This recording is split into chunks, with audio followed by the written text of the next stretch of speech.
What's up, Gamecock Nation, ladies and gentlemen? What is going on? Gamecock Chuck back, got a video for you guys. Be sure you're hitting that like button. Get in the comment section. I know y'all will get in the comment section when y'all hear this video because Captain Will did a video talking about this the other day. No, I'm not trying to copy him. I'm not trying to do anything. Content's kind of slow.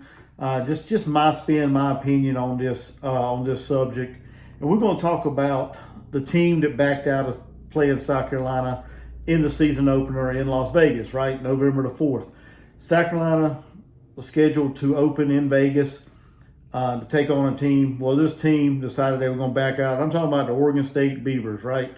And just looking at what happened to them after the Elite Eight, I kind of understand why they backed out of this matchup. You may say they scared, and I joke around talking about they don't want this smoke and they don't want to face South Carolina, but the reality of it is the transfer portal hit them hard. They lost 8 young ladies to the transfer portal after the Elite Eight. And I'm talking about some very good production from this roster, right? Anytime you get decimated by the portal or graduation, you basically go into rebuild mode, right? You hit the transfer portal, you bring in high school recruits. You're basically on a rebuild mode, rebuilding year, right? They lost Reagan Beers. Young lady averaged about 18 points per game, about 10 rebounds per game, solid production. She decided to hit the transfer portal. She went out to Oklahoma. We're going to see her. South Carolina's going to see her in the regular season because we do play Oklahoma since Oklahoma has joined the SEC now. So we will be playing her this year. Tamia Gardner, she was the Pac-12 sixth player of the year last year, about 12 points per game, about 7 rebounds per game. Solid production as well there. She transferred to UCLA. We're going to see her and UCLA when we go out there November 24th to take on UCLA. That's going to be a great matchup right there between the Gamecocks and the Bruins. And then another one of their big-time production players, Talia Van Oelhoffen, about 11 points per game, 5 assists per game, about 4 rebounds per game. Great production there. She transferred to Southern California. We won't see her this year. So, I mean, anytime you lose 3 players like that, of that caliber, and each one of these players played at least 26 minutes on the roster, right? They put in 26 minutes. So anytime you lose production like that, I mean, you can't fault them for wanting to get out of a big-time matchup with South Carolina. I'm not saying they're scared. Like I said, I'm not saying they're scared. I'm just not throwing shade at Oregon State. It's just an opinion.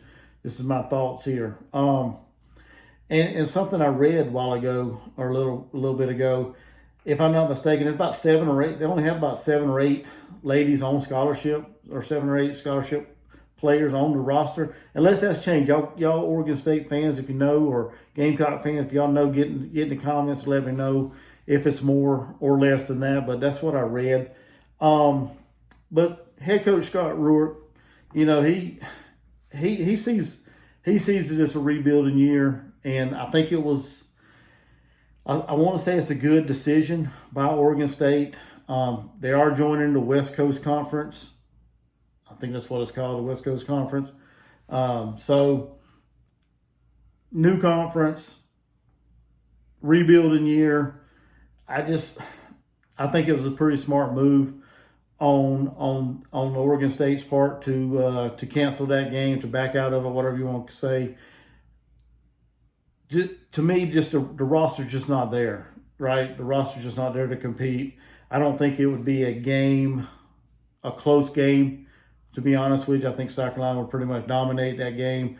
And I think he just wants to rebuild his team and just coach them up, right? Coach them up and get them ready for their new conference and see where it goes from there. Who knows? They're probably going to be a future, or there may be a future game down the road with South Carolina. I hope so.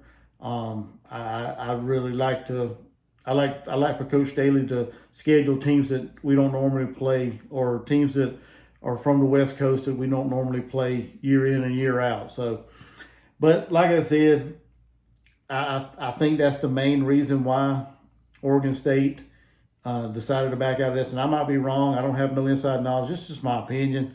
I think it's just the fact of them losing so much to the transfer portal. They did bring in some players through the transfer portal. A player from Florida State, I believe it was, a player from Baylor, LaSalle, and then a Mesa Community College, I want to say. So they're going to get it back right. I got faith in the Beavers. I feel like they're going to get it back right. It's just going to take a couple years. I don't see them getting back to the big dance, to the Elite Eight or anything like that anytime, probably in the next couple years. I could be wrong. Who knows? Anything can happen in basketball. But, yeah, that's my take on it. You know, that's my take on the whole